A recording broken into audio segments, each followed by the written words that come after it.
आपने कभी सोचा है कि कुछ लोग जीवन में बुलंदियों को छूते हैं जबकि कुछ लोग बर्बादी की राह पर चल पड़ते हैं? आखिर ऐसा क्यों होता है? क्या ये सिर्फ किस्मत का खेल है या इसके पीछे कुछ ठोस कारण छिपे हैं? दोस्तों, ये दुनिया दो तरह के इंसानों से भरी हुई है। एक वो जो अपने सपनों को सच करने के लिए संघर्ष करते हैं और दूसरे वो जो बहानों के जाल में फंसकर खुद को बर्बाद कर लेते हैं।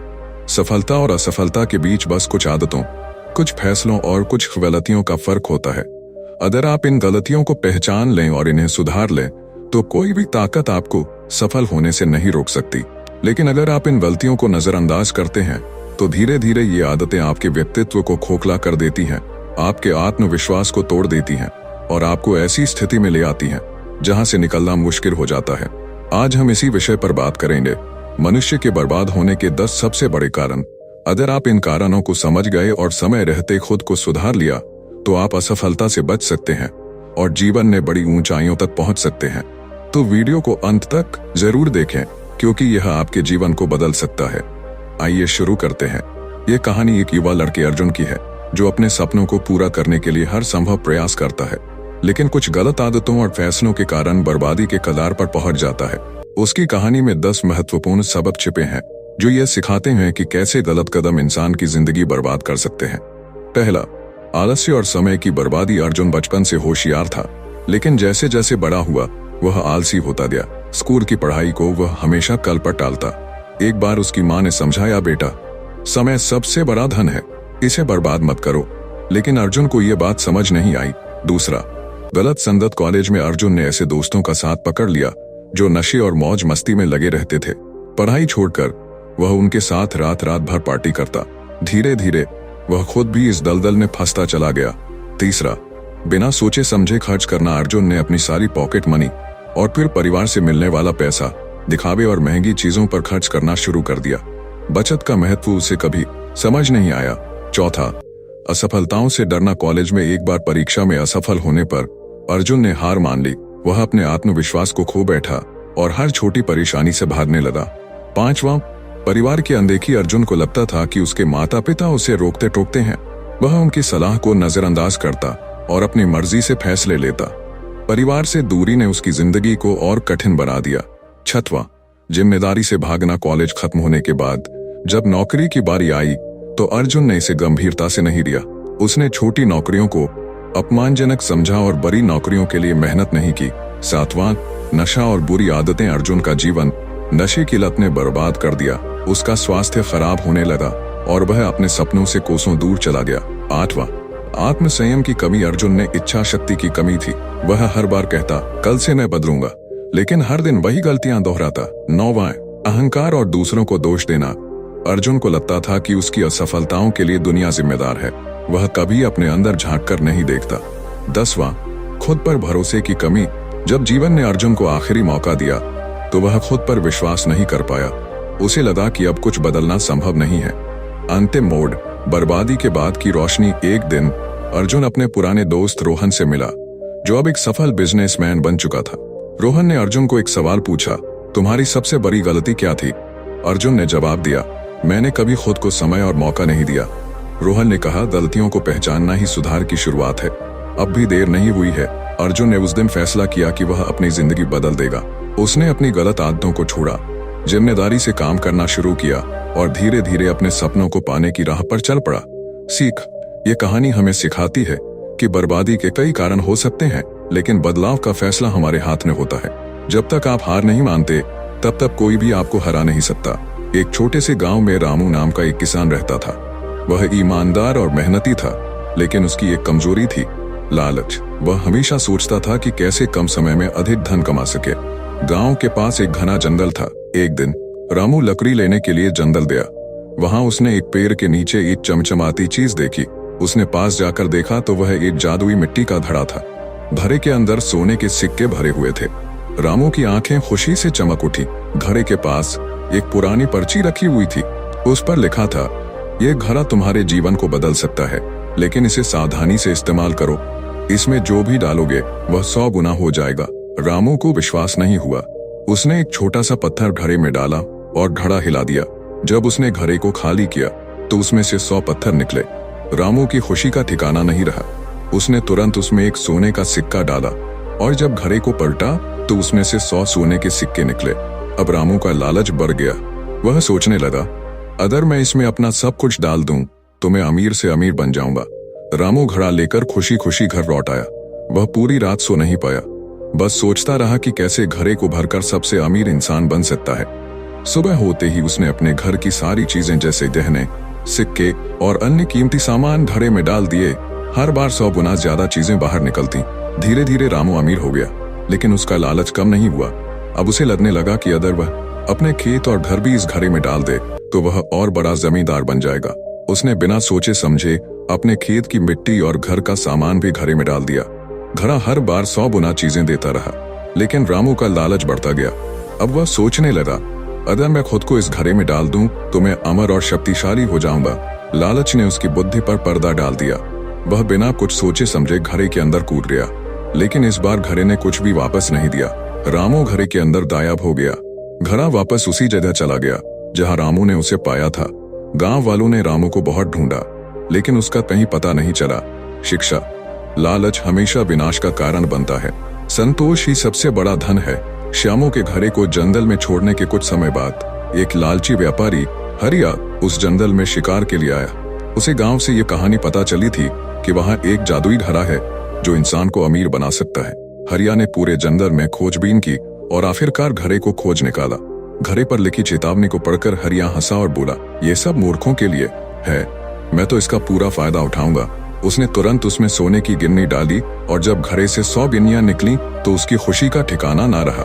हरिया ने दिन रात घड़े का इस्तेमाल करना शुरू कर दिया। उसने अपने सारे गहने, सिक्के और कीमती सामान घड़े में डाल दिए। वह दिन ब दिन और अमीर होता गया, लेकिन अब वह घड़े पर पूरी तरह निर्भर हो गया था। उसे हर समय बस यही चिंता रहती थी कि कहीं घड़ा खो न जाए। धीरे धीरे हरिया का लालच इतना बढ़ गया कि उसने सोचा, क्यों ना इस घड़े को हमेशा के लिए अपने पास रख लूं और किसी को इसकी खबर भी न लगे। उसने घड़े को अपने घर ले जाकर ताले में बंद कर दिया, लेकिन तभी कुछ अजीब होने लगा। हरिया ने देखा कि घड़ा अचानक से भारी होने लगा और उसमें से अजीब आवाजें आने लगीं। वह डर गया, लेकिन लालच ने उसे पीछे हटने नहीं दिया। उसने घड़े में और ज्यादा चीजें डालनी शुरू कर दी, लेकिन अब घड़ा कुछ भी वापस नहीं दे रहा था।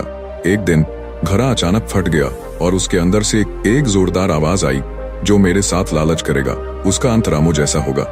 यह सुनकर हरिया कांपने लगा, लेकिन तब तक बहुत देर हो चुकी थी। घड़ा और उसमें रखी सारी चीजें गायब हो गईं। हरिया फिर से गरीब हो गया। हरिया ने गांव वालों को यह बात बताई, लेकिन किसी ने उसकी बात पर विश्वास नहीं किया। लोग उसे उसकी लालच और मूर्खता के लिए ताने देने लगे। शिक्षा, लालच कभी भी स्थायी खुशी नहीं देता। सच्चा सुख संतोष और सही मार्ग पर चलने में है। घड़े की कहानी हमें सिखाती है कि शक्ति और संपत्ति का सही उपयोग ही इंसान को बड़ा बनाता है। रामू के गायब होने के बाद गांव में उसकी अमीरी के किस्से फैलने लगे।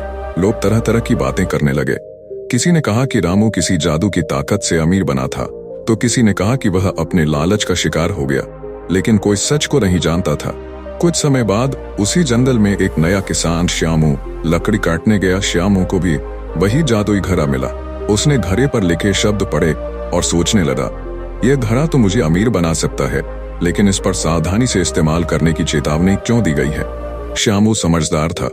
उसने एक सिक्का घड़े में डाला और देखा कि सच में वह 100 गुना हो गया।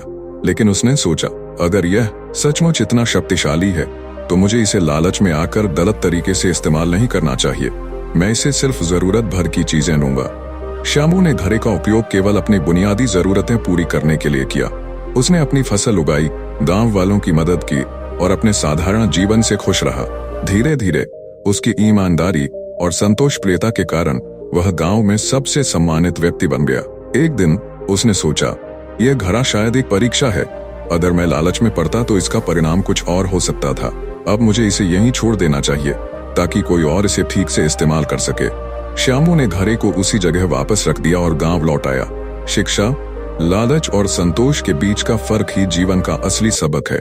घड़े की ताकत हमारी इच्छाओं को नहीं, बल्कि हमारी बुद्धिमत्ता को परखती है। ऐसे ही गांव से कुछ दूरी पर बसा एक कस्बा था, जहां एक समय विजय नाम का युवक अपनी मेहनत और लगन के लिए प्रसिद्ध था। उसके पिता रामदीन ने उसे बचपन से सिखाया था कि मेहनत और ईमानदारी ही इंसान को बड़ा बनाते हैं। लेकिन समय के साथ विजय की सोच और आदतें बदलने लगीं और वही बदलाव उसकी बर्बादी की शुरुआत बने। विजय पहले बहुत अनुशासित था। सुबह जल्दी उठना, नियमित दिनचर्या निभाना और हर काम को पूरी ईमानदारी से करना उसकी पहचान थी। लेकिन जब उसने कॉलेज जाना शुरू किया तो उसकी संगत बदल गई। कुछ ऐसे दोस्त बने जो मेहनत से ज्यादा मौज मस्ती को अहमियत देते थे। वे अक्सर कहते, यार जिंदगी सिर्फ एक बार मिलती है, इसे जी भरकर जीना चाहिए। धीरे धीरे विजय पर इन बातों का असर होने लगा। अब वह पढ़ाई से जी चुराने लगा, छोटी छोटी चीजों को टालने लगा और धीरे धीरे उसकी आदतें बदलने लगी। पहले जो विजय सुबह सूरज उगने से पहले उठ जाता था, अब उसे दोपहर तक सोने की आदत पड़ गई। माँ कई बार समझाती, बेटा समय बहुत कीमती होता है, इसे यूं ही मत गमाओ। लेकिन विजय हर बार बहाने बना लेता, अभी तो उम्र ही क्या है, बाद में संभल जाऊंगा। आलस्य किसी भी व्यक्ति की बर्बादी की पहली निशानी होती है। जब इंसान काम को टालना शुरू कर देता है तो धीरे धीरे वह अपने लक्ष्य से दूर होता जाता है। विजय भी अब अपनी जिम्मेदारियों को टालने लगा और यही उसकी असली गिरावट की शुरुआत थी। एक दिन उसके दोस्तों ने उसे पार्टी में बुलाया। वहां शराब और सिगरेट का दौर चल रहा था। पहले तो विजय ने मना कर दिया, लेकिन दोस्तों के बार बार कहने पर उसने एक घूंट ले लिया। उस एक घूंट ने उसे एक नई दुनिया में धकेल दिया। अब विजय को नशे की लत लगने लगी। पहले जो पैसे वह किताबें खरीदने में लगाता था, अब वही पैसे वह सिगरेट और शराब में उड़ाने लगा। धीरे धीरे उसका स्वास्थ्य बिगड़ने लगा, लेकिन उसे इसका एहसास नहीं था। जब इंसान गलत रास्ते पर चलता है तो सबसे पहले उसका अपने परिवार से नाता कमजोर होने लगता है। विजय के साथ भी यही हुआ। पहले वह हर शाम अपने माता पिता के पास बैठकर बातें करता था, लेकिन अब वह दोस्तों के साथ बाहर घूमने में ज्यादा दिलचस्पी लेने लगा। माँ की आंखों में चिंता थी, लेकिन विजय को इससे फर्क नहीं पड़ता था। वह छोटी छोटी बातों पर गुस्सा करने लगा, घर में कम समय बिताने लगा और धीरे धीरे अपनों से दूर होता चला गया। एक और बुरी आदत जो विजय में घर कर गई वह थी फिजूल खर्ची। जब इंसान मेहनत से कमाया पैसा उड़ाने लगता है तो यह उसकी बर्बादी की एक और निशानी होती है। विजय को अब महंगे कपड़े, गाड़ियां और दिखावे की चीजों का शौक चढ़ गया। लेकिन जब जेब में पैसे खत्म होने लगे तो उसने उधार लेना शुरू कर दिया। दोस्त पहले तो उसे पैसे देते रहे, लेकिन जब उन्होंने पैसे वापस मांगे तो विजय के पास कोई जवाब नहीं था। कर्ज बढ़ता गया और अब उसकी रातों की नींद उड़ने लगी। जब इंसान गलत आदतों में पड़ जाता है तो सच बोलना उसके लिए मुश्किल हो जाता है। विजय अब झूठ बोलने में माहिर हो चुका था। कभी माँ से कहता, आज कॉलेज में जरूरी क्लास थी, जबकि वह दोस्तों के साथ घूमने निकला होता। कभी पिता से कहता, मुझे किताबों के लिए पैसे चाहिए, और वह पैसे नशे में उड़ा देता। लेकिन सच ज्यादा दिनों तक छिप नहीं सकता। धीरे धीरे उसके झूठ पकड़ में आने लगे और लोग उस पर भरोसा करना बंद करने लगे।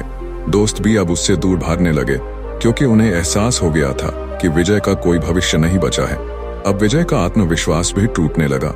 पहले जो इंसान हर मुश्किल का सामना करने को तैयार रहता था, अब वह हर छोटी चीज से डरने लगा। अब उसे अपनी ही गलतियों का एहसास होने लगा, लेकिन वह इतना गहरे धंस चुका था कि वापसी का रास्ता नजर नहीं आ रहा था। वह अकेला बैठकर सोचता, अगर मैंने समय रहते खुद को संभाल लिया होता तो शायद आज मेरी यह हालत न होती। लेकिन समय किसी के लिए नहीं रुकता। विजय का जीवन अब एक अंधेरे रास्ते पर चलता जा रहा था। हर दिन उसकी स्थिति और भी बिगड़ती जा रही थी, लेकिन अब उसके दिल में कुछ बदलाव के संकेत दिखाई देने लगे थे। क्या यह बदलाव स्थायी होगा या विजय को अपनी बर्बादी के रास्ते पर ही चलना रहेगा? आइए जाने कहानी में नया मोड़ क्या है। एक दिन विजय के जीवन में अचानक एक मोड़ आया। वह अपनी पुरानी आदतों से तंग आ चुका था। शरीर थक चुका था, आत्मविश्वास खत्म हो चुका था, लेकिन फिर भी एक हल्का सा इशारा था जो उसे कुछ और करने की उम्मीद दे रहा था। वह अपने एक पुराने दोस्त मोहन से मिला, जो कई साल पहले शहर छोड़कर एक अच्छे काम में लग गया था। मोहन ने विजय से पूछा, कभी सोचा है कि तू अपनी जिंदगी को फिर से ट्रैक पर ला सकता है?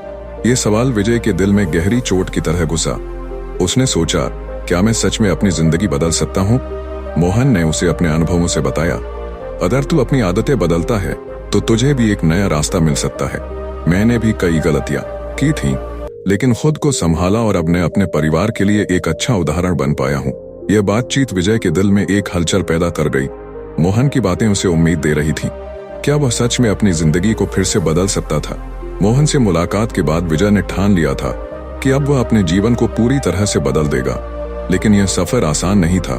विजय को अपने पुराने दोस्तों से दूरी बनानी पड़ी।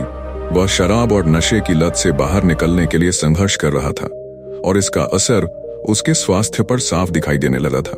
वह हर रोज सुबह जल्दी उठने की कोशिश करता था, लेकिन पहले दिन ही उसे बहुत मुश्किल होती थी। आलस्य और थकान उसे बार बार रोकते थे, लेकिन उसने हार मानने का नाम नहीं लिया। हर दिन उसने खुद से कहा, जो काम कल नहीं कर पाया वह आज करूंगा, जो आज नहीं कर सका वह कल करूंगा। विजय ने किताबें पढ़नी शुरू की और उसे यह महसूस हुआ कि ज्ञान से ही आत्मविश्वास बढ़ता है। धीरे धीरे उसके मन में सकारात्मक बदलाव होने लगे। वह अपने शरीर को भी स्वस्थ रखने के लिए रोज व्यायाम करने लगा। इस प्रक्रिया में उसके शरीर में ताकत और उसके मन में उम्मीद की लहर दौड़ने लगी। अब विजय ने एक और महत्वपूर्ण कदम उठाया। उसने अपने परिवार के साथ संबंध सुधारने की कोशिश की। वह जानता था कि अगर उसे अपनी बर्बादी से उबरना है तो उसे अपने रिश्तों को फिर से मजबूत करना होगा। वह अपनी माँ के पास गया और माफी मांगते हुए कहा, माँ, मुझे एहसास हुआ कि मैंने आपको बहुत दुख दिया है। मैं अपने बुरे रास्ते पर था, लेकिन अब मैं सुधरने की पूरी कोशिश करूंगा। माँ की आंखों में आंसू थे, लेकिन वह खुश थीं कि उनका बेटा अब समझने लगा था। पिताजी से भी उसने अपनी गलतियों की माफी मांगी और अपने नए रास्ते पर चलने का वादा किया। अब विजय का जीवन एक नई दिशा में बढ़ रहा था। उसने अपनों से माफी मांगने के बाद धीरे धीरे अपने पुराने दोस्तों से भी दूरी बनानी शुरू की, लेकिन यह भी एक चुनौती थी। विजय का जीवन अब पहले जैसा नहीं रहा। उसे हर दिन खुद से लड़ना पड़ता था। पुरानी आदतें और गलतियों से बार बार लल जाती, लेकिन विजय ने कभी हार नहीं मानी। वह जानता था कि सफलता रातों रात नहीं मिलती। उसे हर दिन मेहनत करने की जरूरत थी, लेकिन अब वह उस मेहनत को अपने आत्मसम्मान और आत्मविश्वास के साथ करता था। एक दिन विजय ने अपनी पुरानी नौकरी छोड़ दी, क्योंकि उसे महसूस हुआ कि यह नौकरी उसकी क्षमता और मेहनत के हिसाब से नहीं थी। उसने नए अवसरों की तलाश शुरू की। बहुत संघर्ष के बाद उसे एक नई नौकरी मिली। यह नौकरी कोई साधारण नौकरी नहीं थी। यह एक ऐसी जगह थी जहां उसे अपनी मेहनत और कौशल दिखाने का मौका मिल रहा था। समय के साथ विजय के जीवन में बदलाव दिखाई देने लगे। उसकी मेहनत और समर्पण ने उसे सफलता दिलाई। पहले जो विजय खुद को नशे, आलस्य और गलत आदतों में खो चुका था, अब वही विजय एक सफल और आत्मविश्वासी इंसान बन चुका था। उसने अपनी पुरानी आदतों को पूरी तरह से बदल दिया था। अब उसका जीवन अनुशासन, मेहनत और सकारात्मक सोच से भरा हुआ था। उसके रिश्ते सुधर चुके थे और वह अब अपने परिवार का गर्व बन चुका था। लेकिन विजय जानता था कि यह सफर खत्म नहीं हुआ था। यह तो बस शुरुआत थी।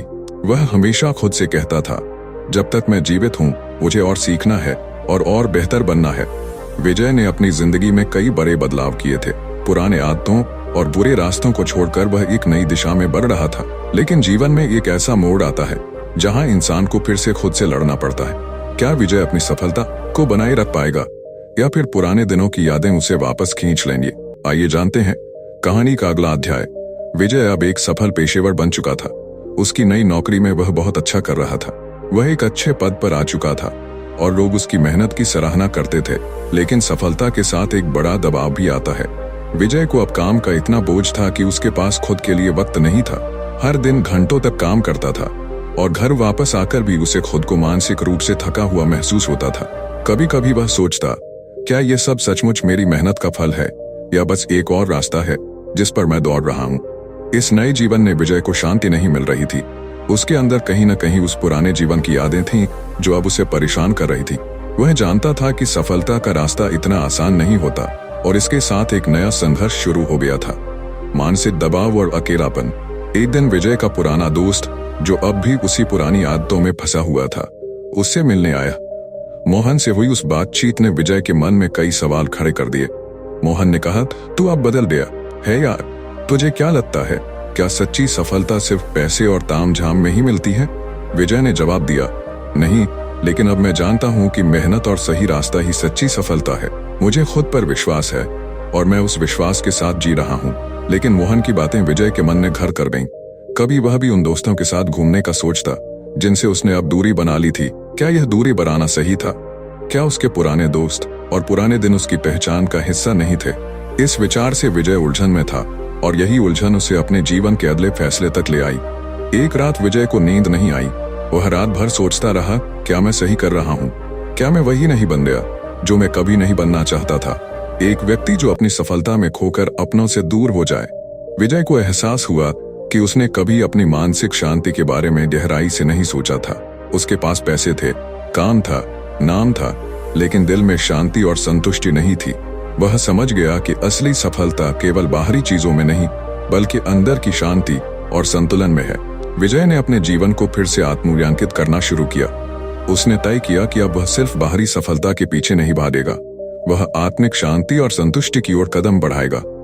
वह अपने पुराने दोस्त मोहन से मिलने गया और कहा, तू सही था, मैंने पैसा कमाने के लिए अपना शांति खो दी थी। अब मैं अपने जीवन को नए तरीके से देखूंगा, जहां काम भी होगा लेकिन परिवार और खुद के लिए भी वक्त होगा। विजय ने अपने जीवन में नए बदलाव किए। अब वह काम के बाद अपने परिवार के साथ समय बिताता था। उसने अपनी पुरानी आदतें बदल दी और न केवल अपनी मानसिक शांति की तलाश की, बल्कि उसने खुद को इस बात के लिए भी तैयार किया कि अब वह जीवन के छोटे छोटे सुखों को भी पहचान सके। विजय ने अपने माता पिता के साथ लंबी छुट्टियां बिताईं और पुरानी यादों को फिर से जीने की कोशिश की। उसने यह भी समझा कि रिश्तों का महत्व केवल कामकाजी जीवन से नहीं होता, बल्कि उन्हें सहेजने की भी जरूरत होती है। उसने अपने पुराने दोस्तों से भी संपर्क किया। पुराने दोस्त जो कभी नशे, मस्ती और अनगिनत गलत आदतों में फंसे थे, अब वह भी बदलाव की राह पर थे। विजय को यह देखकर खुशी हुई कि उसने अकेले नहीं, बल्कि अपने दोस्तों के साथ भी सफलता की नई परिभाषा लिखी थी। विजय का जीवन अब संतुलित था। उसने अपनी मानसिक शांति, परिवार और काम के बीच संतुलन बना लिया था।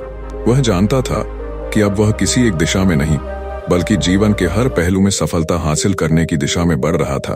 उसने अपने पुराने सपनों को फिर से याद किया और तय किया कि अब वह उन सपनों को भी पूरा करेगा जिनके बारे में कभी उसने सोचा था, लेकिन वह डर और असमंजस के कारण उनसे दूर हो गया था। विजय का जीवन एक उदाहरण बन चुका था। उसने बर्बादी से उठकर सफलता की नई परिभाषा लिखी थी। तो दोस्तों, हम अपने आदतों में कुछ बदलाव करके अपने जीवन को सफल बना सकते हैं। बहुत समय पहले की बात है। एक छोटे से गांव में एक साधारण मोची, जिसका नाम रामू था, रहता था। वह अपनी मेहनत से खुश था, क्योंकि उसकी छोटी सी दुकान थी जहां वह जूतों की मरम्मत और निर्माण करता था।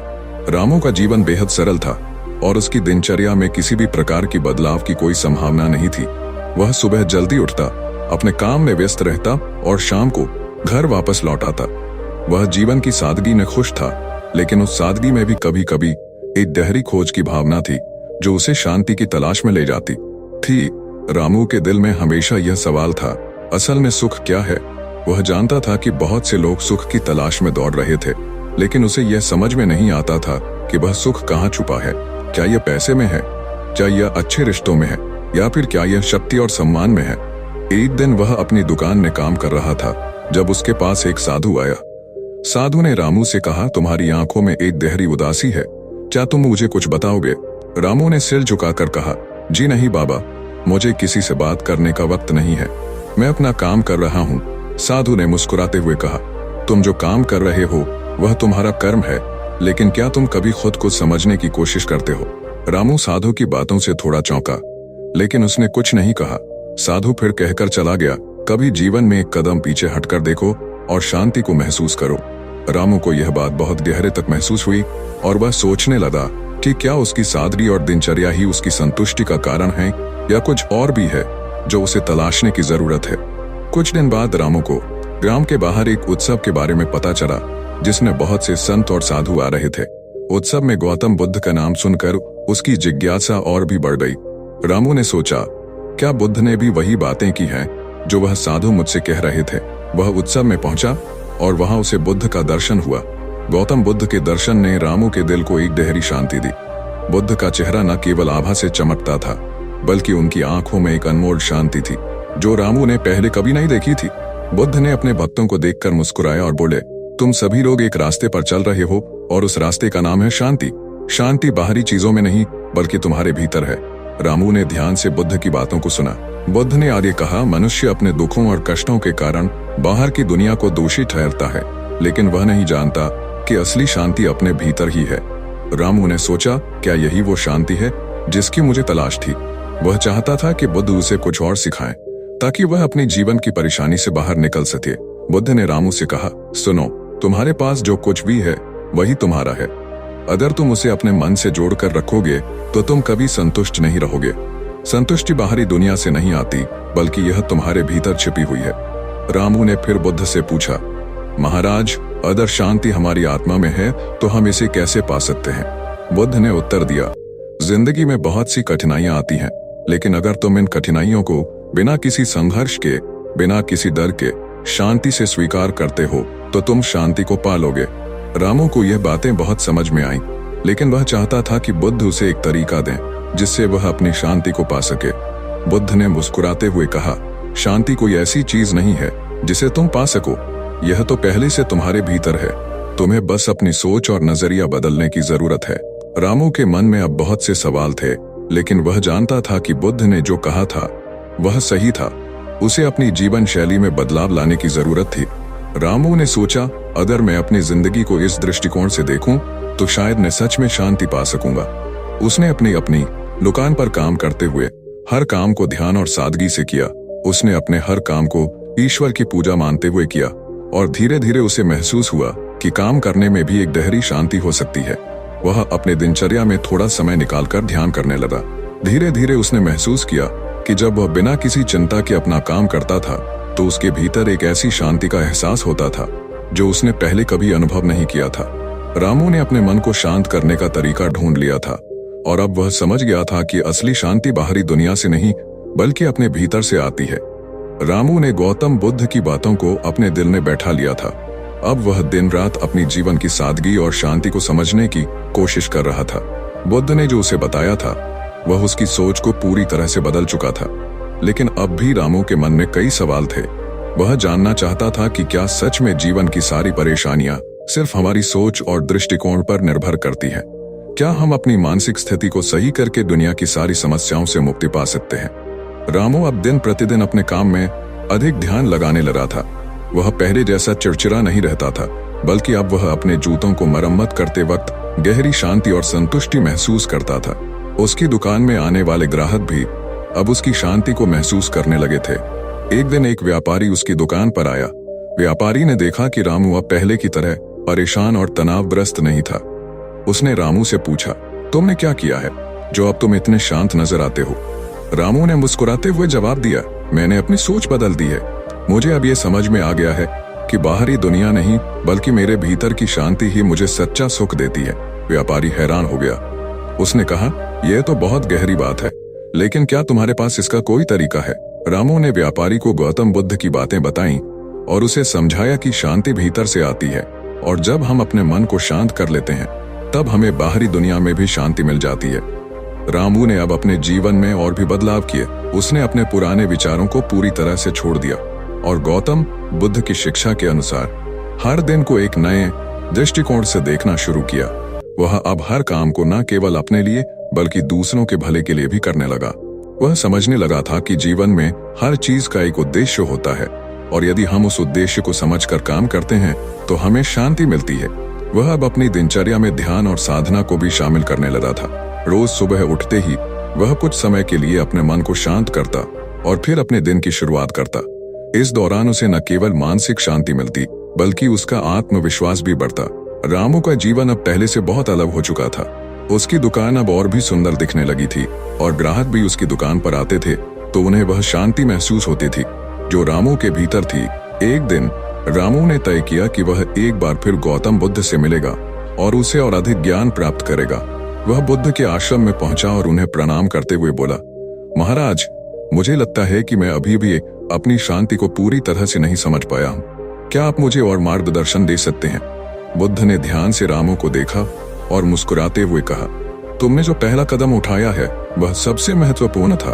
अब तुम्हें यह समझना होगा कि शांति केवल तुम्हारे भीतर नहीं है, बल्कि यह तुम्हारे संपर्क में आने वाले हर व्यक्ति, हर स्थिति और हर चीज में भी है।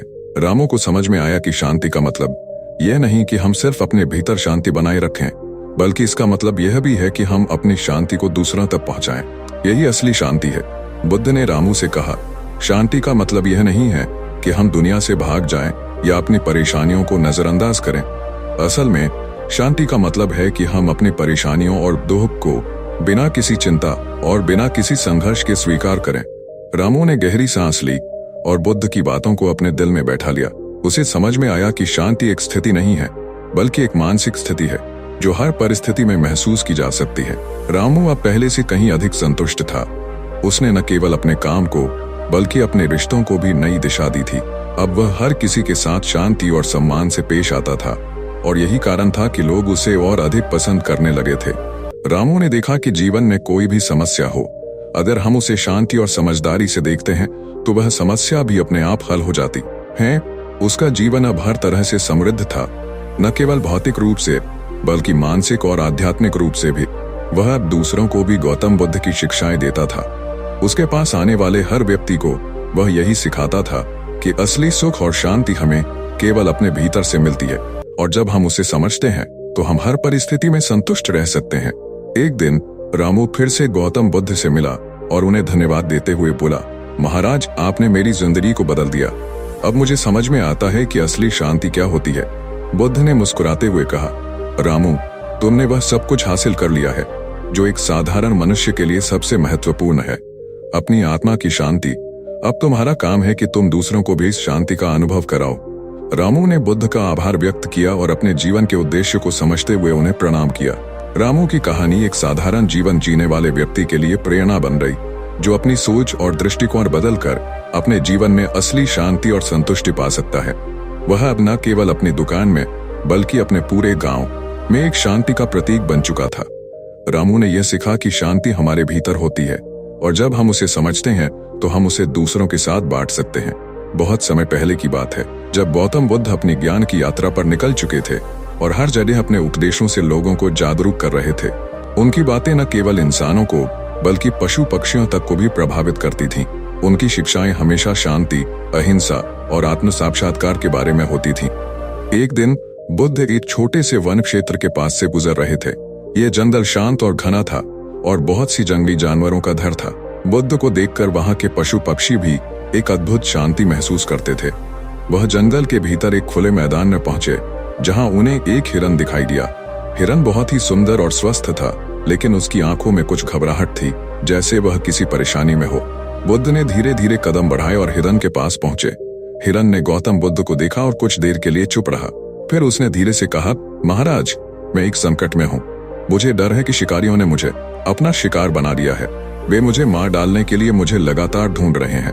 मैं बेजुबान हूँ, मेरे पास बचने का कोई उपाय नहीं है। बुद्ध ने उसकी बातें ध्यान से सुनी और शांति से कहा, तुम डरते क्यों हो? क्या तुम जानना चाहते हो कि शांति कैसे प्राप्त की जा सकती है? हिरन थोड़ा चौंका, लेकिन उसने बुद्ध की बातों को ध्यान से सुना। उसने कहा, हाँ महाराज, अगर आप मुझे शांति का तरीका बता सकते हैं तो मैं बहुत खुश होऊंगा। मैं हर समय डर के साए में जी रहा हूँ और यह मुझे मानसिक रूप से परेशान कर रहा है। बुद्ध ने उसे शांति से समझाया, शांति का पहला कदम है डर को स्वीकारना। अगर तुम डर से भागोगे तो वह तुम्हारे पीछे और बढ़ेगा, लेकिन अगर तुम उसे शांतिपूर्वक स्वीकार करोगे तो वह धीरे धीरे तुम्हारे जीवन से दूर हो जाएगा। हिरन ने बुद्ध की बातों पर ध्यान दिया और उसके मन ने कुछ समझने की कोशिश की। बुद्ध ने आगे कहा, तुम जितना डरोगे शिकारियों से उतना ही तुम्हें खतरा महसूस होगा, लेकिन अगर तुम शांत मन से सोचोगे तो तुम देखोगे कि तुम अपनी स्थितियों को बदल सकते हो। शिकारियों का डर, जंगल में तुम्हारा असुरक्षित महसूस करना, ये सभी बाहरी चीजें हैं। असल शांति तुम्हारे भीतर है। हिरन ने सवाल किया, लेकिन मैं शिकारियों से कैसे बच सकता हूँ? क्या आप मुझे बचाने का तरीका नहीं बता सकते? गौतम बुद्ध ने मुस्कुराते हुए कहा, तुम्हें शिकारियों से बचने के लिए न तो अपनी शक्ति बढ़ानी है और न ही किसी प्रकार की हिंसा का सहारा लेना है। शांति और अहिंसा ही तुम्हारी असली शक्ति है। जब तुम शांति से अपनी परिस्थितियों को देखोगे तो तुम समझ पाओगे कि तुम्हारे पास बचने के लिए अन्य रास्ते भी हैं। बुद्ध ने हिरन को आगे की बात समझाई, तुम्हारे भीतर जो डर है वह तुम्हारे मन का निर्माण है। तुम्हें इसे अपने भीतर से निकालकर अपने आत्मविश्वास और शांति के साथ इस संसार का सामना करना होगा। हिरन ने बुद्ध की बातें सुनी और उसे महसूस हुआ कि उसकी घबराहट कुछ हद तक कम हुई है। वह सोचने लगा कि शायद बुद्ध की बातें सच हों और अगर वह अपने डर को समझने की कोशिश करेगा तो उसकी स्थिति बदल सकती है। बुद्ध के साथ कुछ समय बिताने के बाद हिरन ने जंगल में छिपकर शिकारियों से बचने की कोशिश की, लेकिन वह अब पहले जैसा डरपोक नहीं था। उसने शांति से सोचना शुरू किया और धीरे धीरे अपने रास्ते पर चलने लगा। वह जानता था कि जीवन में कठिनाइयां आती हैं, लेकिन अब उसे डर नहीं था।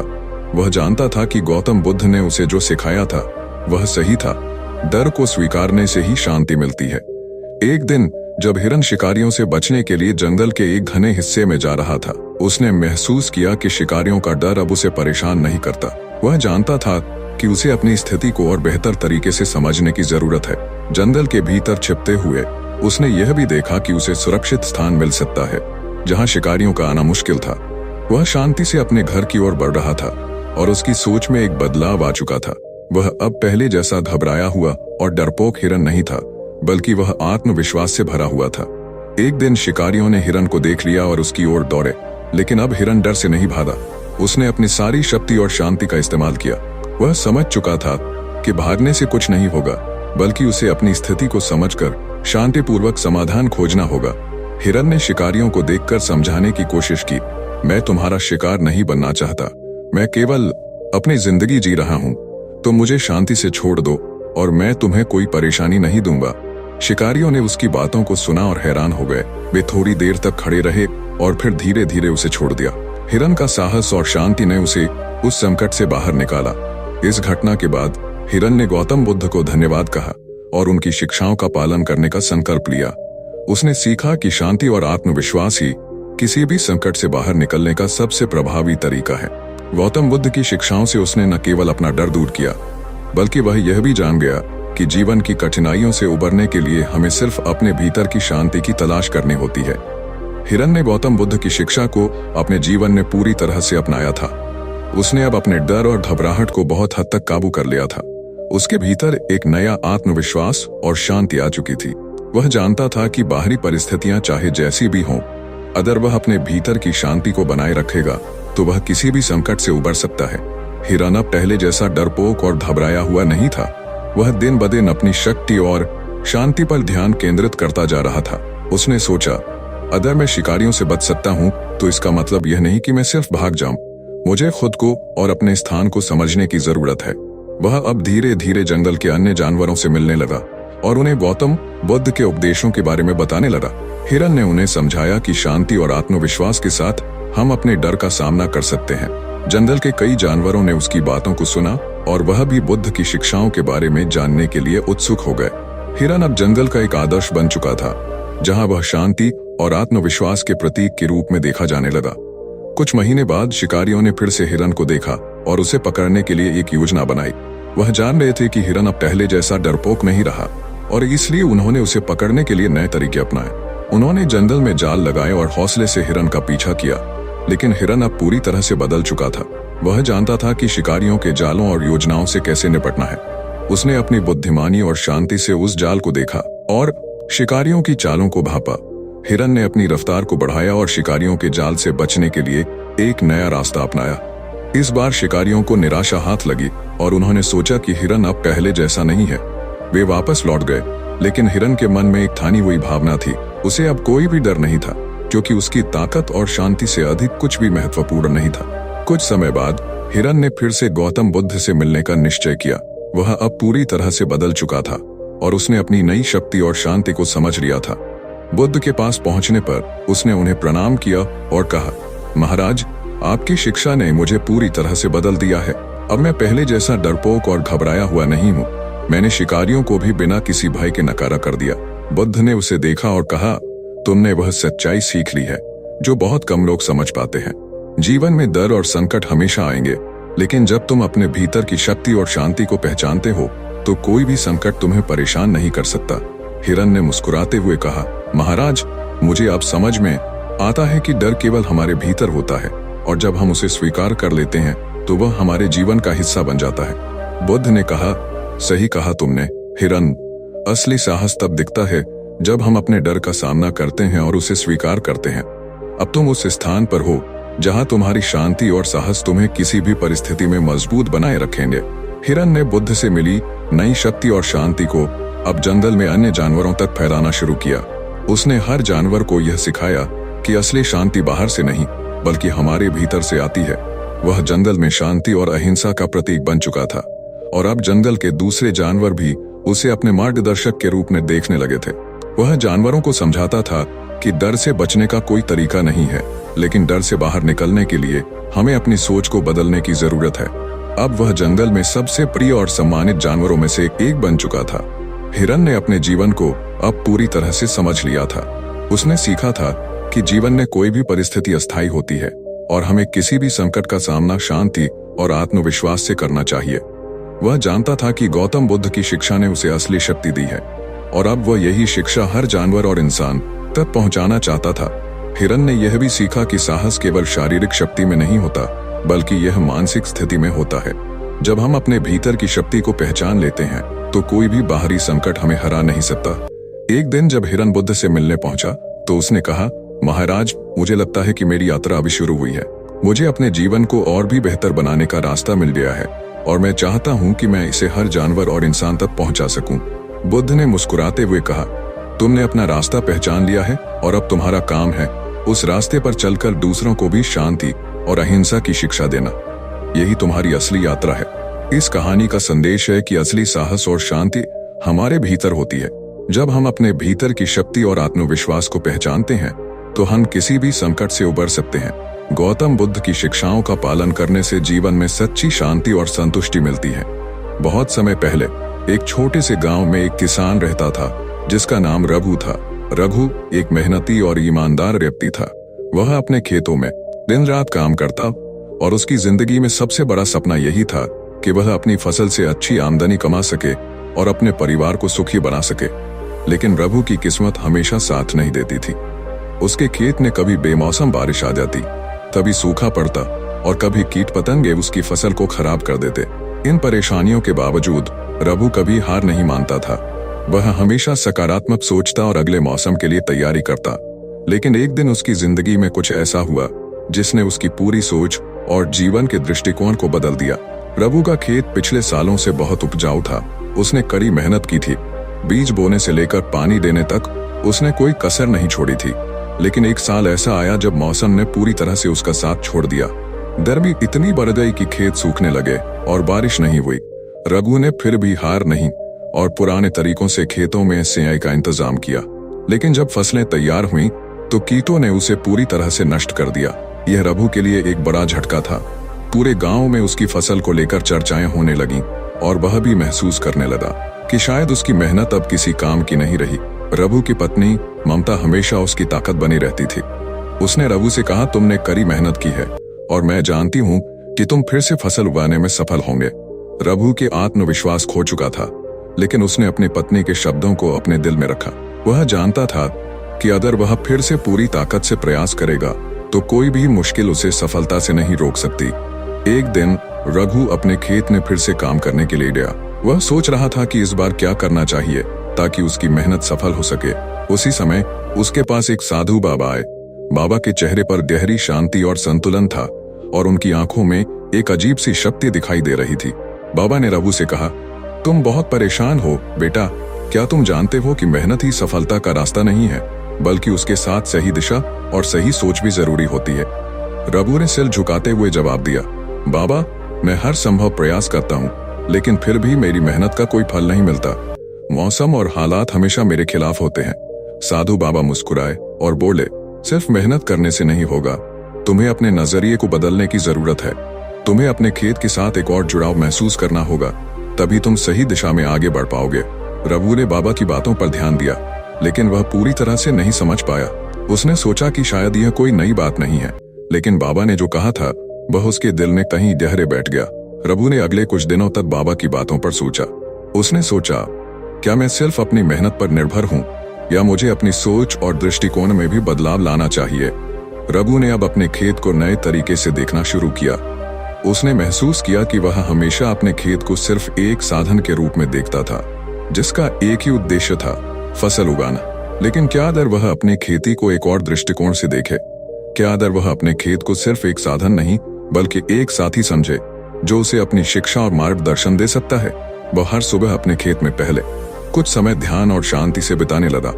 उसने सोचा कि क्या वह अपने खेत से कुछ और सीख सकता है, क्या वह कुछ नया तरीका अपना सकता है। इस नए दृष्टिकोण ने रघु के जीवन में कुछ अद्भुत बदलाव लाए। रघु ने अपने खेतों की देखभाल पहले से अधिक प्रेम और समझ से करना शुरू किया।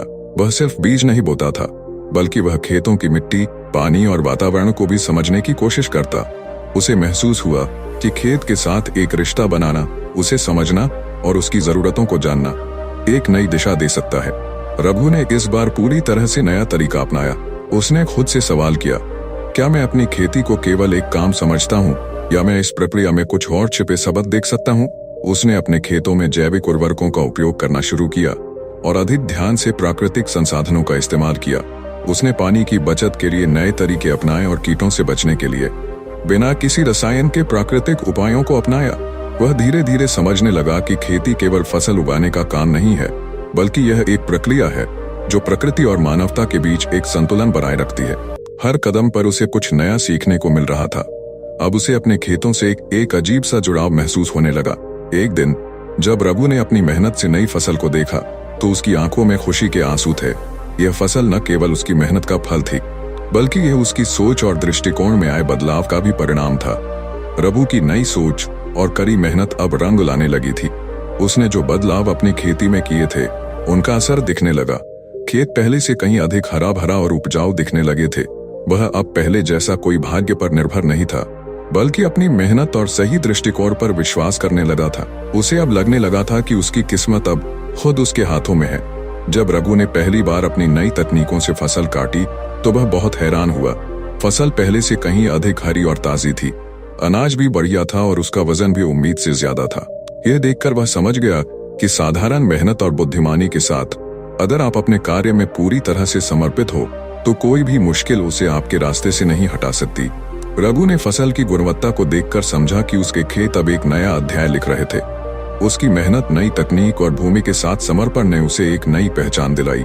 वह अब सिर्फ एक किसान नहीं था, बल्कि वह एक ऐसे व्यक्ति के रूप में उभर रहा था जिसने कठिनाइयों के बावजूद अपने दृष्टिकोण और कार्यशक्ति से अपनी स्थिति को बदला। रघु का यह बदलाव पूरे गांव में चर्चा का विषय बन गया। लोग उसकी सफलता को देखकर हैरान थे और वे जानना चाहते थे कि उसने ऐसा क्या किया जो उसकी फसल इतनी बेहतरीन हुई। रघु ने कभी भी अपनी सफलता को केवल अपनी मेहनत का परिणाम नहीं माना था, बल्कि उसने इसे गांव के सभी लोगों के साथ साझा किया।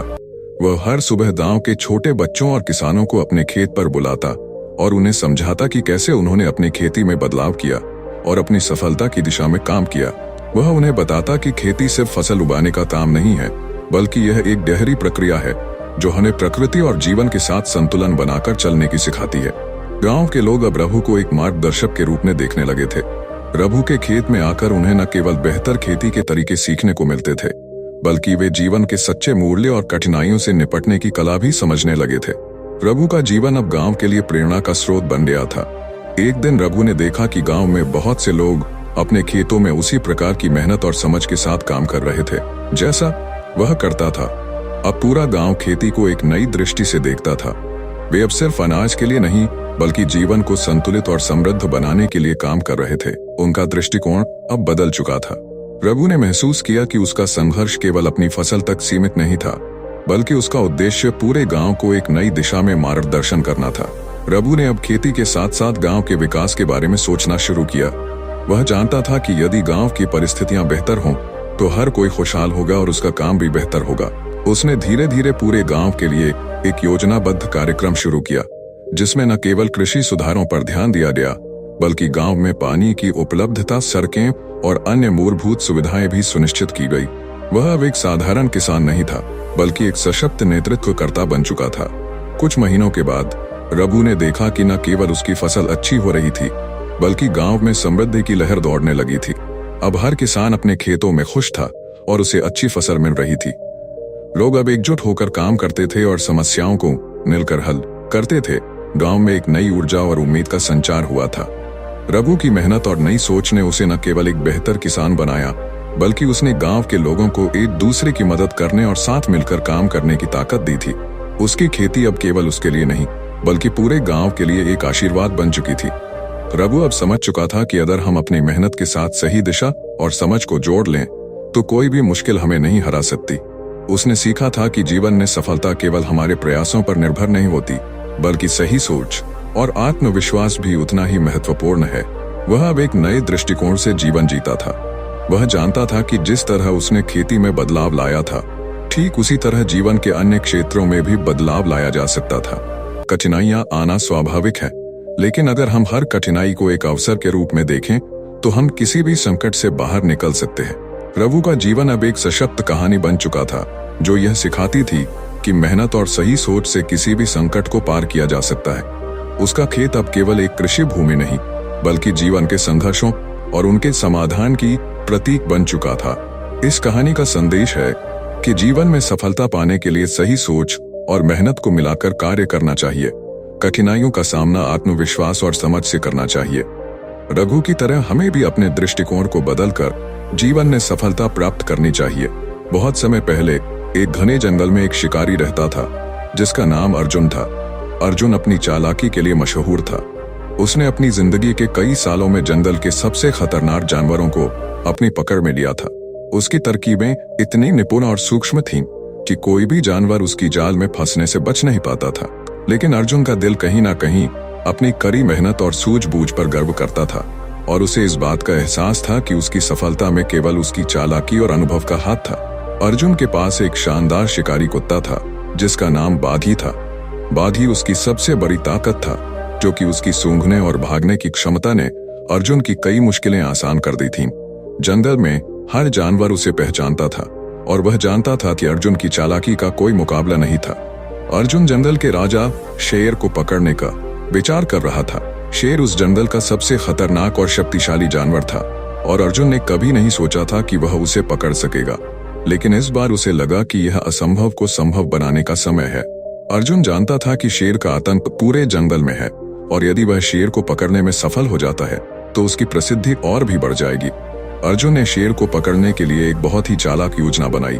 उसने शेर के रास्ते में एक गहरे गड्ढे को खोदने का निर्णय लिया और उसमें शेर को फंसाने के लिए खाद्य पदार्थों का लालच देने वाली एक चाल बनाई।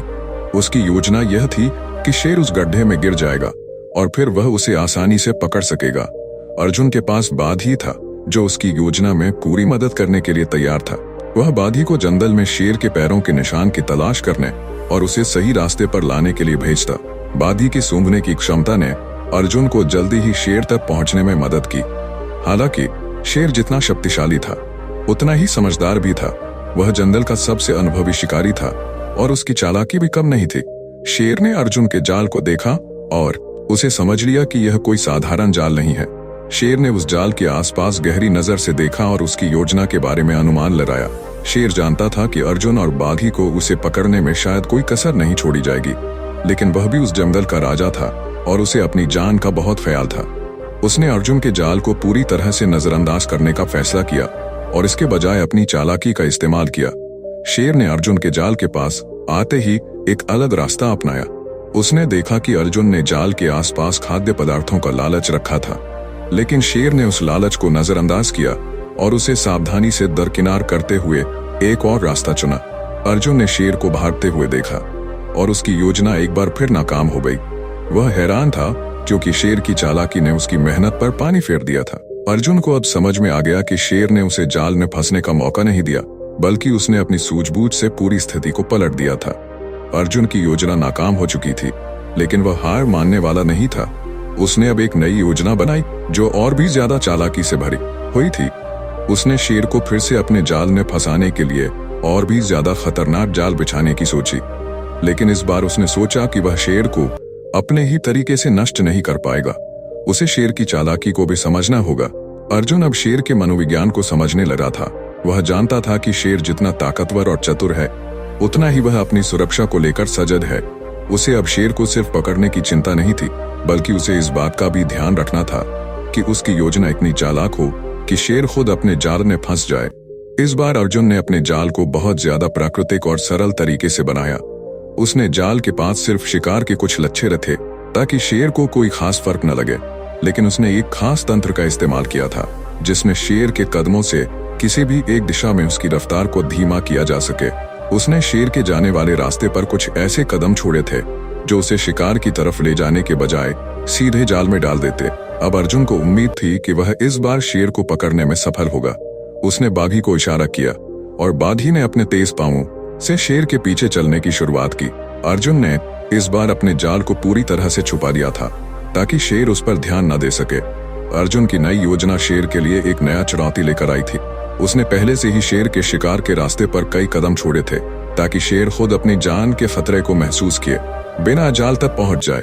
अर्जुन जानता था कि यह अंतिम मौका है और इस बार उसे कोई गलती नहीं करनी थी। शेर की चालाकी और बुद्धिमानी को देखते हुए अर्जुन पूरी तरह से सचेत था। अर्जुन ने बाघी को इशारा किया और दोनों शिकार की ओर बढ़े। शेर की गंध अब उन्हें करीब से महसूस होने लगी थी। अर्जुन ने अपने कदम धीमे रखे ताकि शेर को कोई शक न हो, लेकिन वह जानता था कि यह आखिरी मौका है। उसने शेर के रास्ते में हर कदम को बड़ी ही सावधानी से रखा था ताकि शेर उस पर आसानी से फंसे। जब शेर ने शिकार के पास आकर कदम रखा तो उसे महसूस हुआ कि यह कोई साधारण रास्ता नहीं है। उसने धीरे धीरे अपने पैरों से जमीन को महसूस किया और एक गहरी सूंघने की कोशिश की। शेर ने अर्जुन के जाल को किसी न किसी तरीके से समझ लिया, लेकिन वह चाहता था कि अर्जुन की पूरी योजना खुले तौर पर सामने आए। शेर अब पूरी तरह से सजग हो चुका था। अर्जुन ने देखा कि शेर का ध्यान बन गया था। शेर को लग रहा था कि कुछ तो गड़बड़ है, लेकिन उसने खुद को काबू में रखते हुए धीरे धीरे जाल की ओर बढ़ना शुरू किया। अर्जुन के मन में एक डर था कि शेर इस बार उसकी पूरी योजना को नाकाम कर देगा। जब शेर ने देखा कि जाल की तरफ एक और कदम बढ़ाना है, तो उसने अचानक से पीछे की ओर एक छलांग लगाई और रास्ता बदल दिया।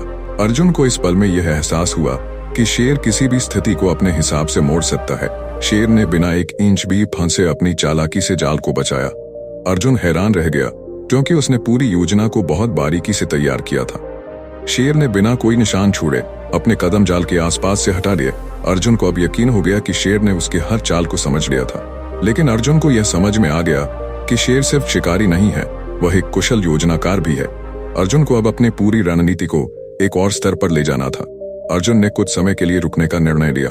शेर अब कहीं न कहीं उसकी योजना से बचकर जा चुका था, लेकिन अर्जुन को भरोसा था कि वह अब भी शेर को पकड़ सकता है। उसने सोचा कि अगर शेर ने रास्ता बदल दिया है, तो क्या अगर वह उसकी योजना को उल्टा करके शेर को उसी दिशा में खींच ले। अर्जुन ने अपनी पुरानी योजना में थोड़ी फेरबदल की और शेर को वापस उसी जगह पर लाने के लिए बाधी को भेज दिया। बाधी अब अर्जुन के निर्देशों के अनुसार शेर का पीछा करने लगा। अर्जुन ने अपने जाल को इस बार और ज्यादा गोपनीय रूप से लगाया, ताकि शेर को भनक भी न लगे। जब शेर ने देखा कि रास्ता वही है, तो वह पहले से ज्यादा सतर्क हो गया। लेकिन अर्जुन ने उसे उसकी चालाकी से मात देने के लिए उसे एक अंतिम झटका देने की तैयारी की थी। शेर अब जाल के बिल्कुल पास आ गया था, लेकिन उसे इसका एहसास भी नहीं हुआ। जैसे ही शेर ने एक और कदम बढ़ाया, अर्जुन ने अपनी योजना को अंतिम रूप दिया। अर्जुन ने जैसे ही शेर के पास आते ही एक चाल चली। जाल में एक जंजीर खिंच गई और शेर को अचानक महसूस हुआ कि वह फंस चुका है। शेर ने तुरंत अपनी ताकत का इस्तेमाल किया, लेकिन यह जाल उसके लिए ज्यादा मजबूत था। अर्जुन ने अपनी पूरी ताकत और अनुभव का इस्तेमाल करते हुए शेर को पकड़ने में सफलता प्राप्त की। शेर अब अर्जुन की पकड़ में था और उसे समझ में आ गया कि ये शिकारी किसी भी स्थिति को अपने पक्ष में बदल सकता है। शेर ने अर्जुन से कहा, तुमने मुझे हराया है, लेकिन यह मैं जानता था कि तुम मुझे कभी नहीं छोड़ोगे। तुम कितने भी चालाक हो, लेकिन मैं कभी हार नहीं मानता। अर्जुन ने मुस्कुराते हुए जवाब दिया, तुम भी बड़े बुद्धिमान हो शेर, लेकिन यह जंगल में केवल ताकत नहीं बल्कि बुद्धिमानी भी महत्वपूर्ण है। तुमने मेरी चालाकी को समझने की कोशिश की, लेकिन मैं तुमसे एक कदम आगे था। अर्जुन ने शेर को अपने जाल से मुक्त किया, लेकिन इस बार शेर से उसे कुछ सीखने का मौका मिला। उसने शेर की समझदारी और साहस की सराहना की। अर्जुन ने महसूस किया कि केवल चालाकी और ताकत से ही जीत नहीं मिलती, बल्कि पूरी स्थिति को समझना और हर कदम को सोच समझकर उठाना भी महत्वपूर्ण है। अर्जुन अब केवल शिकारी नहीं था, बल्कि उसने जंगल के सबसे चालाक शिकारियों में से एक की स्थिति को भी समझ लिया था। उसे अब यह एहसास हुआ कि शिकारी के रूप में उसे खुद को कभी भी पूरी तरह से संतुष्ट नहीं मानना चाहिए। हर नया शिकार एक नई चुनौती और नई शिक्षा लेकर आता है। अर्जुन ने शेर की तरह ही अपनी योजनाओं में और अधिक सुधार किया और जंगल में सबसे बड़े शिकारी के रूप में अपनी पहचान बनाई। कहानी का संदेश, हर जीत सिर्फ ताकत से नहीं बल्कि सही सोच, धैर्य और सूझबूझ से प्राप्त होती है। अर्जुन ने न केवल शिकार किया बल्कि जंगल के सबसे चालाक शिकारी से सीखा भी। अर्जुन ने शेर को पकड़ने में सफलता प्राप्त की थी, लेकिन उसकी जीत ने उसे एक और गहरे सवाल का सामना करवा दिया। वह जानता था कि शेर ने उसे चुनौती दी थी और अपनी चालाकी से उसे एक सीख दी थी, लेकिन अब अर्जुन के मन में एक और सवाल था, क्या मैं इस जीत के बाद भी अपने असली उद्देश्य को पा सकता हूँ? अर्जुन ने शेर को पकड़ने के बाद महसूस किया कि शिकार का आनंद अब उतना नहीं रहा। उसे लगा कि उसने बस एक चुनौती का सामना किया था, लेकिन वह आत्मसंतुष्टि का अनुभव नहीं कर पा रहा था। शेर से उसकी जंग में जीत के बावजूद उसे लगता था कि उसका असली उद्देश्य कहीं खो गया है। अब वह शिकार को सिर्फ एक खेल समझने लगा था, न कि एक उद्देश्य। शेर ने उसकी योजना को बहुत चतुराई से समझा था और वह जानता था कि अर्जुन को अब अपनी जीत का सही मूल्य नहीं मिल रहा था। शेर के साथ बिताए गए समय ने अर्जुन को कुछ नया सिखाया था। जीत से ज्यादा जरूरी होता है अपने रास्ते और उद्देश्य को समझना। अर्जुन को यह एहसास हुआ कि उसने शिकार को अपनी जीवन की सबसे बड़ी उपलब्धि बना लिया था, जबकि असल में जीवन में कुछ और महत्वपूर्ण था। वह जंगल के गहरे हिस्सों में सोचते हुए चलने लगा। अर्जुन ने अब शिकार से ऊपर जाकर जीवन के उद्देश्य को समझने की कोशिश की। उसकी नजरों में अब कुछ और था। वह दुनिया को शिकार के अलावा भी एक नई नजर से देखना चाहता था। एक दिन अर्जुन जब जंगल में चलता हुआ एक बड़े पेड़ के नीचे बैठा था, उसने एक बहुत ही अजीब दृश्य देखा। एक छोटे से लड़के को देखकर उसका ध्यान उस पर गया। वह लड़का किसी विशेष तरह से शिकार की तैयारी कर रहा था, लेकिन वह बड़े अजीब तरीके से इस काम को कर रहा था। अर्जुन ने उसकी ओर देखा और उसकी मेहनत को महसूस किया। लड़का बेहद शांत था और बहुत ध्यान से अपने शिकार के उपकरणों को तैयार कर रहा था, लेकिन उसकी आंखों में कोई हिंसा या भय नहीं था। अर्जुन उस लड़के के पास गया और पूछा, तुम शिकार करने की तैयारी कर रहे हो, लेकिन तुम इतने शांत क्यों हो? लड़का मुस्कुराया और बोला, मैं शिकार करने नहीं बल्कि समझने के लिए शिकार पर ध्यान दे रहा हूँ। मैं जानता हूँ कि यह सिर्फ शिकार का काम नहीं है, ये जंगल और जीवन को समझने का तरीका है। अर्जुन हैरान हो गया, तुम समझने के लिए शिकार करते हो, तो फिर तुम क्या चाहते हो? अर्जुन ने पूछा। लड़के ने जवाब दिया, मैं चाहता हूँ कि हर जीव को उसकी पूरी समझ और आदतें जानूं, क्योंकि हम जितना ज्यादा समझते हैं उतना ही हमें शिकार करने का रास्ता मिलता है। अर्जुन के मन में एक अजीब सा मोड़ आया। उसने महसूस किया कि वह पूरी जिंदगी शिकार में ही डूबा रहा था, लेकिन कभी इस बारे में नहीं सोचा था कि वह जिन जानवरों को पकड़ता है उनकी भी अपनी दुनिया और उद्देश्य होते हैं। उसने अब महसूस किया कि लड़का शिकार को केवल एक टूल के रूप में देखता था, जो उसे जीवन की गहरी समझ में मदद करता था। अर्जुन ने अब अपने पुराने रास्ते और तरीकों पर गहरे विचार करना शुरू किया। उसे यह समझ में आ गया था कि शिकार का असली उद्देश्य केवल शिकार करना नहीं है, बल्कि यह जानवरों और उनके जीवन को समझने की एक प्रक्रिया होनी चाहिए। अर्जुन ने सोचा कि उसकी पूरी जिंदगी शिकार की प्रवृत्ति से प्रभावित थी और अब उसे समझने की जरूरत थी कि जीवन में शिकार के अलावा भी बहुत कुछ है। एक दिन अर्जुन ने शेर को फिर से देखा। वह शेर पहले जैसा नहीं था। उसकी आंखों में पहले जैसी जंगली ताकत नहीं थी, बल्कि उसमें एक नई शांति और समझ थी। शेर ने अर्जुन को देखा और फिर धीमे से बोल पड़ा, तुमने मुझे एक बार अपनी चालाकी से पकड़ा, लेकिन अब तुम्हारे भीतर एक और समझ आ रही है। क्या तुम्हें यह एहसास हुआ?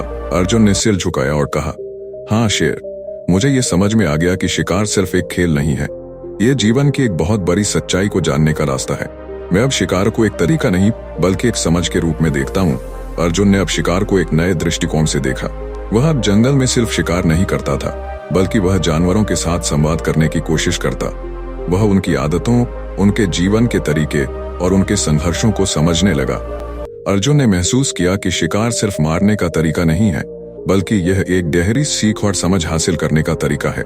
उसने शेर को समझाने की कोशिश की कि वह अब शिकार को सिर्फ एक अवसर के रूप में नहीं देखे, बल्कि इसे एक गहरी खोज के रूप में देखें। अर्जुन ने जंगल के जानवरों से दोस्ती की और उन्हें इस बारे में बताया कि शिकार सिर्फ उनके जीवन का एक हिस्सा है, लेकिन जीवन की समझ उससे कहीं ज्यादा महत्वपूर्ण है। अर्जुन का जीवन अब पूरी तरह से बदल चुका था। अब वह शिकार को सिर्फ शिकार नहीं बल्कि एक अवसर के रूप में देखता था, जिससे वह जीवन की गहरी सच्चाइयों को समझ सके। उसने महसूस किया कि जीवन में हर चीज का अपना उद्देश्य है और उसे इस उद्देश्य को समझना चाहिए। अर्जुन ने अपने भीतर एक नया बदलाव महसूस किया। वह अब एक शिकारी नहीं बल्कि एक शिक्षक बन चुका था। शेर की आंखों में अब एक नई समझ थी। अर्जुन ने पाया कि शिकार करने से ज्यादा महत्वपूर्ण यह था कि वह जानवरों के जीवन को समझे और उनका सम्मान करे। उसने शिकार को अब अपनी जिंदगी का असली उद्देश्य नहीं बल्कि एक गहरी सच्चाई को जानने का माध्यम बना लिया था। कहानी का संदेश, अर्जुन की यात्रा हमें यह सिखाती है कि असली सफलता शिकार या ताकत में नहीं बल्कि जीवन और प्रकृति को समझने में है। हमारी सच्ची खोज हमेशा हमारी समझ और दृष्टिकोण में छिपी होती है। अर्जुन का जीवन अब पूरी तरह से बदल चुका था। उसने शिकार को सिर्फ एक खेल और संघर्ष के रूप में नहीं देखा, बल्कि एक गहरी समझ और जीवन की सच्चाई को जानने का रास्ता मान लिया था। वह अब न केवल शिकारियों के बीच सबसे चालाक था, बल्कि उसने खुद को जीवन के गहरे अर्थ को समझने के लिए समर्पित कर दिया था। उसका उद्देश्य अब केवल अपनी जीत और शिकार से नहीं बल्कि हर जीव और जंगल के अस्तित्व से जुड़ा था। अर्जुन अब जंगल में एक शिक्षक की तरह व्यवहार करने लगा था। वह जानवरों से दोस्ती करता और उन्हें समझाने की कोशिश करता कि उनका जीवन कितना महत्वपूर्ण है। उसने शिकारियों को यह सिखाने का काम शुरू कर दिया कि कैसे वह अपनी चालाकी का इस्तेमाल जीवन की समझ को बढ़ाने में कर सकते हैं। उसने शेर, बाघ, हाथी और अन्य जानवरों से कई बार संवाद किया। वह अब जानता था कि उनका जीवन केवल उनकी आदतों और अस्तित्व से जुड़ा नहीं था, बल्कि हर एक जानवर और व्यक्ति का उद्देश्य कुछ और था। अर्जुन ने महसूस किया कि शिकार की प्रक्रिया में बहुत कुछ ऐसा है जिसे समझना और महसूस करना जरूरी है। जंगल के अन्य शिकारी अर्जुन की बदलती मानसिकता को देखकर हैरान थे। वे समझ नहीं पा रहे थे कि जो व्यक्ति कभी जंगल का सबसे बड़ा शिकारी हुआ करता था, वह अब शिकार करने की बजाय जानवरों के साथ बातचीत करता है। लेकिन अर्जुन का दृष्टिकोण अब बहुत अलग था। उसने जान लिया था कि जीवन केवल ताकत और शिकार से नहीं चलता, बल्कि समझ और शांति से भी। एक दिन अर्जुन जंगल के एक शांतिपूर्ण कोने में बैठा हुआ था, जहां वह अक्सर ध्यान लगाता था। ये स्थान उसके लिए एक पवित्र स्थल बन चुका था, जहां वह जीवन की गहराई और उद्देश्य पर विचार करता था। अर्जुन अब पूरी तरह से बदल चुका था। पहले जो व्यक्ति हर दिन शिकार की तलाश में रहता था, वह अब जीवन को एक ध्यान की प्रक्रिया के रूप में देखता था। अर्जुन के मन में कई सवाल थे और वह उन सवालों का उत्तर जानने के लिए ध्यान में लीन रहता था। एक दिन जब वह ध्यान कर रहा था, उसने एक अद्भुत दृश्य देखा। एक काले रंग का सांप धीरे धीरे उसके पास आकर रुक गया। सांप का लुक बहुत डरावना था, लेकिन अर्जुन को वह डरा नहीं। वह सांप के पास गया और धीरे से बोला, तुम क्यों आए हो? तुमसे मुझे डर नहीं लगता। सांप ने शांत आवाज में कहा, तुम शिकार करने वाले हो। तुमने अपनी सारी जिंदगी ताकत और हिंसा में खो दी थी, लेकिन अब तुमने शिकार के अर्थ को समझ लिया है। तुम अब शिकार से कुछ और देख रहे हो। क्या तुम मुझसे अपनी जिंदगी के गहरे अर्थ को समझना चाहते हो? अर्जुन चुपचाप सुनता रहा। सांप की आवाज ने उसके भीतर कुछ नया महसूस कराया। वह जानता था कि यह उसका एक अवसर था, एक ऐसा पल जो उसकी पूरी जीवन धारा को बदल सकता था। अर्जुन ने सांप से पूछा, तुम मुझसे क्या कहना चाहते हो? सांप ने जवाब दिया, शिकार में सिर्फ ताकत नहीं, बल्कि जीवन के हर पहलू को समझने की आवश्यकता है। तुमने शिकार को समझने की शुरुआत की है, लेकिन अब तुम्हें जीवन के और भी पहलुओं पर ध्यान देना होगा। समझ और शांति की खोज ही असली शक्ति है। सांप की बातों ने अर्जुन को पूरी तरह से बदल दिया। उसने महसूस किया कि अब तक जो वह समझ रहा था, वह केवल एक शुरुआत थी। शिकार ताकत और चालाकी से कहीं अधिक महत्वपूर्ण था। जीवन को समझना और उसमें शांति और संतुलन को खोज पाना। अर्जुन ने अपना जीवन एक नए उद्देश्य के लिए समर्पित किया। वह अब न केवल शिकारी था, बल्कि जीवन के गहरे अर्थ को जानने वाला एक साधक बन चुका था। अर्जुन ने जंगल में एक नई शुरुआत की। वह अब जानवरों के जीवन को और भी गहरे तरीके से समझने लगा। उसने शिकारियों को सिखाया कि कैसे शिकार करते वक्त केवल अपनी ताकत का इस्तेमाल नहीं, बल्कि समझदारी का भी उपयोग किया जाए। अर्जुन ने देखा कि जब शिकारी केवल शिकार करने का उद्देश्य रखते हैं, तो वे पूरी जंगल की पारिस्थितिकी को नष्ट कर सकते हैं। लेकिन जब शिकारी अपने शिकार को समझने की कोशिश करते हैं, तो यह जंगल और जीवन के लिए अच्छा होता है। अर्जुन ने यह भी सिखाया कि शिकार केवल एक तरीके से नहीं, बल्कि जीवन के हर पहलू से जुड़ा होता है। उसे अब यह एहसास हो गया था कि जंगल के हर जीव का उद्देश्य केवल जीवित रहना नहीं, बल्कि शांति और संतुलन बनाए रखना भी है। समय के साथ अर्जुन की पहचान जंगल में एक शिक्षक और मार्गदर्शक के रूप में बनने लगी। वह जानवरों से संवाद करता और उन्हें शिकार के अलावा जीवन के अन्य पहलुओं को भी समझाता। अर्जुन ने महसूस किया कि शिकार को एक खेल के रूप में देखा जाना चाहिए, जो जीवन की एक अस्थायी प्रक्रिया है, और इससे जुड़ी समझ को सबको सिखाना चाहिए। अर्जुन ने शिकारी समुदाय को यह सिखाया कि शिकार के दौरान संवेदनशीलता और विचारशीलता कितनी जरूरी है। वह जानता था कि ताकत और बुद्धि के बीच संतुलन बनाए रखना जरूरी है। अर्जुन के दृष्टिकोण से जंगल में बहुत बदलाव आया और उसने शिकारियों को एक नई दिशा दी। वह अब जानता था कि असली शिकारी वही है जो न केवल शिकार करता है, बल्कि जीवन को भी समझता है और उसे संतुलित करता है। कुछ वर्षों बाद अर्जुन जंगल में एक प्रसिद्ध शिक्षक बन चुका था। उसके द्वारा सिखाई गई बातें न केवल शिकारियों के लिए, बल्कि हर जीव और व्यक्ति के लिए उपयोगी थीं। अर्जुन ने जंगल में शांति और संतुलन का संदेश फैलाया, और वह जानता था कि असली शक्ति केवल ताकत में नहीं, बल्कि ज्ञान, समझ और शांति में होती है। अर्जुन अब अपने जीवन को संतुलन, शांति और समझ के साथ जीता था। वह जंगल में एक महान शिक्षक, एक मार्गदर्शक और एक समझदार शिकारी के रूप में अपनी पहचान बना चुका था। उसका जीवन अब एक मिशन बन चुका था, जीवन को समझना, जीवन से जुड़ी गहरी सच्चाइयों को जानना और उन सच्चाइयों को अन्य लोगों और जानवरों के साथ साझा करना। कहानी का संदेश। अर्जुन की यात्रा हमें यह सिखाती है कि जीवन में शक्ति और शिकार से कहीं अधिक महत्वपूर्ण चीज समझ और शांति है। सही दिशा और उद्देश्य की समझ हमें जीवन के गहरे अर्थ को खोजने में मदद करती है। अर्जुन ने अब अपने जीवन के उद्देश्य को पूरी तरह से बदल लिया था। वह अब सिर्फ एक शिकारी नहीं था, बल्कि उसने अपने जीवन को एक शिक्षक और मार्गदर्शक के रूप में समर्पित कर दिया था। जंगल में वह शिकारियों के लिए एक उदाहरण बन चुका था, लेकिन इस बदलाव को देखकर बहुत से पुराने शिकारी अब उसे समझाने के लिए आने लगे थे। वे अर्जुन को समझाना चाहते थे कि उसने अपनी पुरानी पहचान को क्यों छोड़ा और क्यों वह अब शिकार करने के बजाय दूसरों को सिखाता था। एक दिन अर्जुन जंगल में एक पेड़ के नीचे ध्यान लगा रहा था। अचानक कुछ शिकारी जो अर्जुन के पुराने साथी थे, उसके पास आए। उनकी आंखों में नाराजगी और उलझन थी। वे उसे घेरते हुए बोले, अर्जुन, तुमने यह क्या किया है? तुम जो हमारे बीच सबसे महान शिकारी थे, अब तुम शिकारियों के रास्ते से हटकर एक अजीब सा मार्ग अपना रहे हो। तुम अब हमें सिखाने लगे हो, लेकिन क्या तुम्हें यह समझ में नहीं आता कि शिकारी का काम शिकार करना है, न कि शिकारियों को उपदेश देना। अर्जुन शांत होकर उनकी ओर देखा। उसने गहरी सांस ली और कहा, मैं समझता हूं कि तुम्हारे लिए शिकार करना सबसे महत्वपूर्ण है, लेकिन क्या तुम यह सोचते हो कि शिकार केवल ताकत और धैर्य का खेल है?